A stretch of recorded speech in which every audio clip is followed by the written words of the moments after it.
I want to talk to you guys about an observation that I made today in my mind, and really I find it to be educational, but at the same time, ironic and funny. One thing about this breach in the Capitol building that we can learn from, well, there are several things, actually, that we can learn from what happened in the Capitol building. One thing is that the breach of the Capitol building reflects the rise of political fanaticism. In this case, it is right-wing fanaticism. Just as the Antifa riots that plagued the year 2020 was a sign of the rise of left-wing radicalism and fanaticism. And another thing that the breach of the Capitol building can teach us is the need for police and why we should not defund the police. Because for most of the year of 2020, we were hearing about what? Police reform. And they didn't want to say, the strategic Democrats, that is, did not want to use the term defund the police. They didn't want to use that slogan, but they just talked about police reform, which really was a more practical, it was more of a strategic way of just saying defund the police. But they were talking about defunding the police. They were talking about reforming the police and, why we have to change the police, reform the police. But then, when these right-wing fanatics breached the Capitol building, all of these politicians were put in a safe place. And the Democrat politicians were absolutely horrified. They were terrified. They wanted nothing more than for the National Guard and for the police force to come in and save their asses. That's what they wanted. They weren't thinking about defunding the police.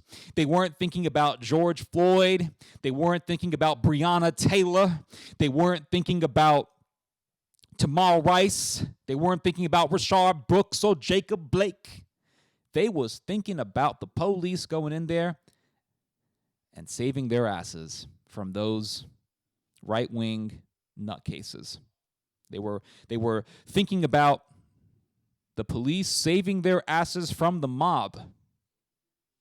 Because when the mob was within the Capitol building, Steny Hoyer, the Democrat House Majority Leader, called up the governor of Maryland, Mr. Larry Hogan, and he told Hogan, please send in the National Guard. And Hogan's like, yeah, we can't do that because we're not really authorized to do that. And there was Charles Schumer in the room, in the Capitol building, scared for his life with Mr. Steny Hoyer. And both Hoyer and Schumer were screaming, yes, you do. You have authorization. You can do it. Oh, my God. Call in the National Guard, please. And the National Guard was not called in immediately because the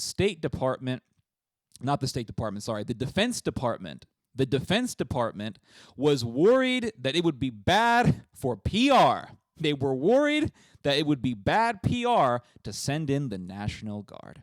Do you know why they were worried that it would be bad PR? Because when the National Guard was called in on account of all those left-wing riots in 2020, people in the media, what were they saying? Oh, troops on the ground for some peaceful protests. So the Defense Department said, well, we really don't want to get into that again because it would be bad for optics. So the National Guard was not called to save the day. And these poor politicians, these Democrats, were horrified.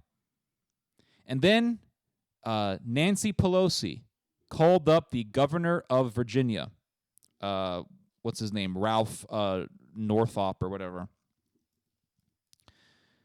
Ralph Northam. Nancy Pelosi calls up the governor of Virginia, Ralph Northam, who's also a Democrat. And she was horrified. She was saying, there's broken glass around us. There's a mob in here. Please send in the National Guard. Please send the National Guard over. The National Guard did not show up until the next morning on Thursday. But do you know who saved the day? It was the police. Because the police sent in reinforcements and saved the asses of the Democrats from this mob. So this should be seen as a valuable lesson as to why we should not defund the police. It should be seen as a valuable lesson as to why we need more police, actually. But the Democrats, they were talking about police reform, and they were talking about systemic racism. And when the lefties were rioting in the year 2020, they were talking about what? What were the lefties talking about? They weren't talking about the destruction of the rioters, the destructive nature of the rioters. They were talking about defunding the police. And here is the lesson that we can learn from all of this.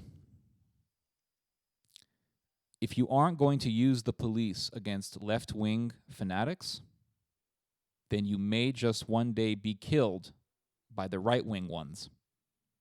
Anyway, you guys just heard some theology. God bless.